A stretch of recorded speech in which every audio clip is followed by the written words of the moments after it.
It is 1977, and Ann Wilson is standing backstage at a venue she cannot remember the name of, shaking.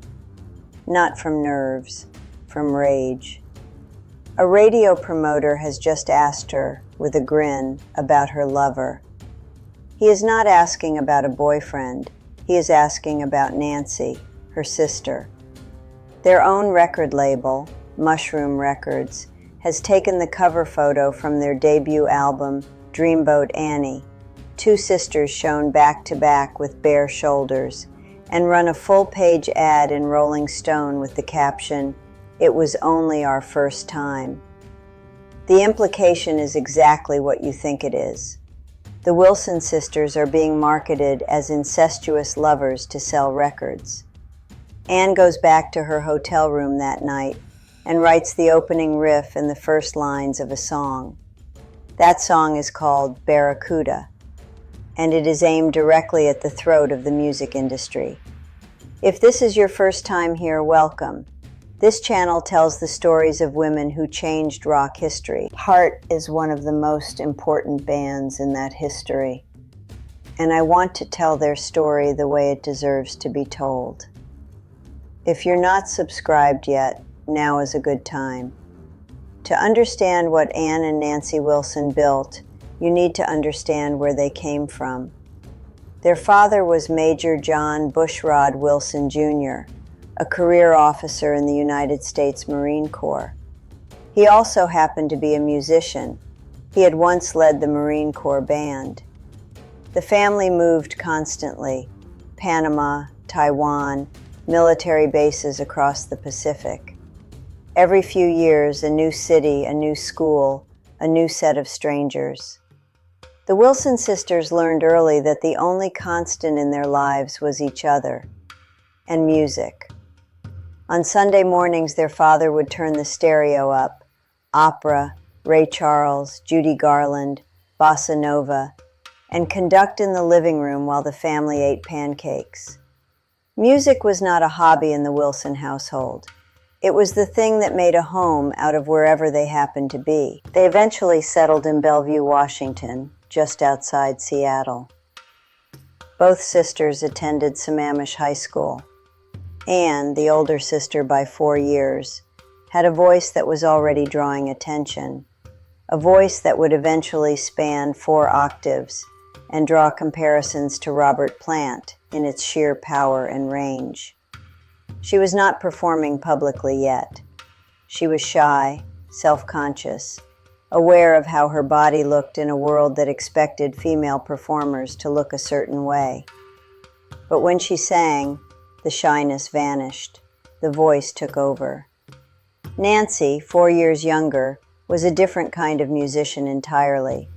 Instinctive on the guitar, drawn to folk and acoustic textures, with an ear for melody and arrangement that went beyond anything she had been formally taught. Together they were complementary in a way that most siblings never achieve. Anne was the fire. Nancy was the architecture. In 1970, Ann Wilson, 20 years old, quiet, intense, already singing with conviction that belonged to someone twice her age, answered a newspaper ad. A band called Heart, consisting of guitarist Roger Fisher and bassist Steve Fossen, was looking for a lead singer. She walked into the audition and sang. They stopped looking. It was not close.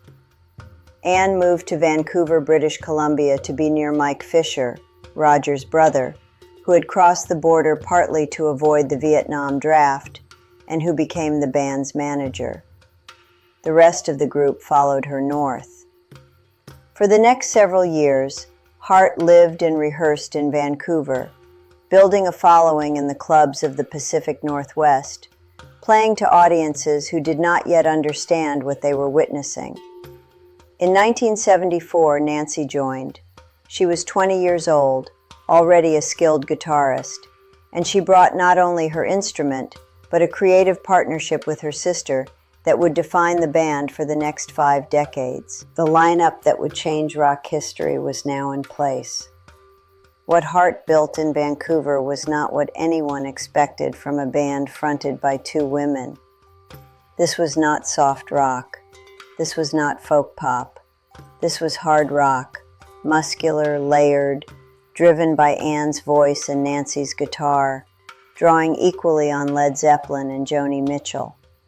Their debut album, Dreamboat Annie, was released on Mushroom Records in September 1975 in Canada and reached the United States in early 1976.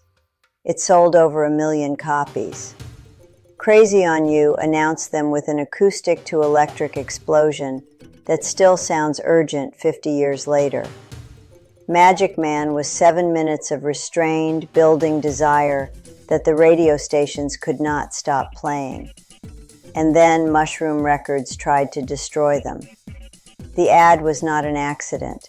It was a deliberate marketing decision. The label looked at two talented women and calculated that the fastest way to sell records was to sexualize them. And not just sexualize them, but fabricate a story so salacious it would generate headlines. It worked in the worst possible way. The story spread. Radio DJs asked about it. Journalists wrote about it. The Wilson sisters, who were trying to renegotiate their royalty rates, found themselves defending not their music, but their relationship as siblings. Ann Wilson channeled that fury into Barracuda, one of the most ferocious opening riffs in rock history. Listen to the first 10 seconds of that song, and you hear everything you need to know about what the Wilson sisters were feeling. The guitar tears in like a chainsaw. Ann's voice arrives not as a melody, but as an accusation. The song, released on Little Queen in 1977, was aimed at the entire music industry. The promoters, the label executives, anyone who thought they could package and exploit the Wilson sisters for profit. Barracuda could be anyone, Ann said later, from the local promotion man to the president of a record company. Hart sued Mushroom Records in federal court for unpaid royalties and to break their contract. They had a key man clause that gave them leverage, and they used it. They won. They signed with Portrait Records. They did not look back. But the industry was not finished with them. The 1980s brought MTV, and MTV changed the rules. It was no longer enough to have the most powerful female voice in rock. Now you had to look the part too. Capitol Records, Hart's new label, brought in outside songwriters and image consultants. Nancy was stuffed into corsets, stiletto boots, and bustiers. When the sisters resisted, the label pushed back. No, babe, that's the image that sells, babe. Lick your lips and suck in your cheeks. Ann received the worst of it. She was not thin by the standards MTV demanded, and the industry punished her for it. A music executive told Nancy, to her face, "If you just put Ann's face on your body, you'd have it all." Reviews of Hart's shows would criticize Ann's appearance in detail without ever mentioning that she sang. Ann Wilson, the woman with one of the greatest voices in the history of recorded music, developed stage fright. She would stand in the wings before a show and think, "I do not even want to go out there." The 1980s, she would later say, might have been the lowest of the low in terms of female acceptance that I've ever lived through. And yet, they adapted. Not because they surrendered, but because they were pragmatists. Hart released their self-titled album in 1985, working with outside writers for the first time, and it went 5 times platinum. What About Love and Never were massive hits. In March 1986, These Dreams, a ballad sung by Nancy, not Ann, for the first time as lead vocalist, went to #1 on the Billboard Hot 100. Nancy had recorded it while fighting a cold, and the raspy, vulnerable quality of her voice became the song's signature. It was Hart's first chart-topping single. The following year, they released Bad Animals, and its lead single, Alone, spent 3 weeks at #1. It was their biggest hit. Anne's vocal performance on that track, beginning as a whisper, building through the verse, and detonating into the chorus, is a masterclass in control and power. Hart had now survived a label scandal, a lawsuit, a complete reinvention of the music landscape, and relentless body shaming, and they were bigger than they had ever been.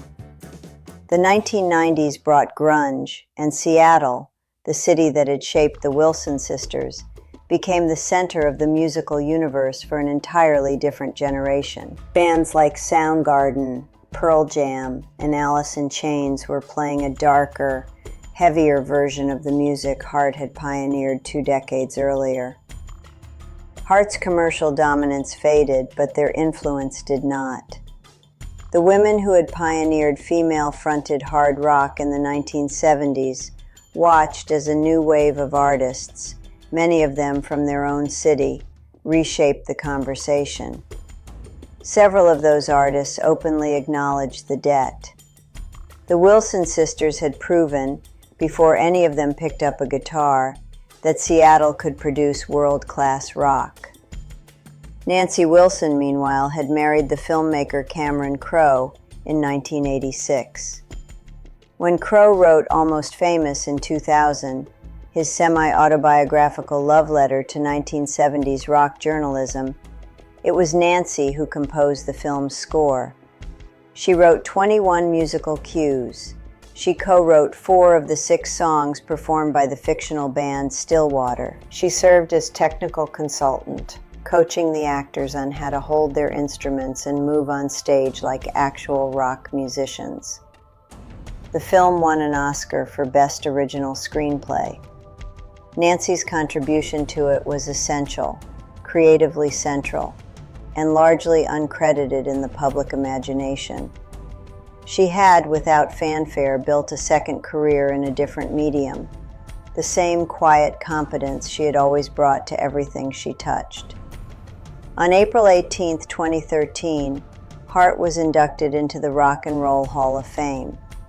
The ceremony took place at the Nokia Theater in Los Angeles. The person who inducted them was Chris Cornell, the voice of Soundgarden, the man who had carried Seattle's next generation of rock on his shoulders. He stood at the podium and called Anne and Nancy Wilson the elder stateswomen of the Pacific Northwest, the women who had blazed a trail that every female performer who came after them had walked on. Then Hart took the stage and played Barracuda, the same song Anne had written in a hotel room 36 years earlier, born out of rage at an industry that had tried to reduce them to a tabloid headline. The riff hit the room like it always does. The crowd stood. It was, by any measure, an overdue recognition of what the Wilson sisters had built across 4 decades. And it was proof that the fury had never faded. It had just been refined into something permanent. And then, in July 2024, Anne Wilson, now 74 years old, announced that she had been diagnosed with cancer. She had undergone surgery and was receiving preventive chemotherapy. Hart postponed the remaining dates of their Royal Flush tour. Anne was direct about it, the way she has always been direct. She described what was happening, what the treatment required, and what she intended to do next. By September, she had completed chemotherapy. By February 2025, she was back on stage. Here is what Hart proved. Across 50 years and every obstacle the music industry could construct, that 2 women could build a hard rock band, lead it, write for it, fight for it, reinvent it, and outlast every single person who tried to own or diminish them. They were exploited and they sued. They were sexualized and they wrote anthems of rage. They were body shamed and they sold 35 million records. They were dismissed and they were inducted into the Hall of Fame by the next generation of rock legends who acknowledged them as the foundation. Ann Wilson is still singing. Nancy Wilson is still playing. They are still heart.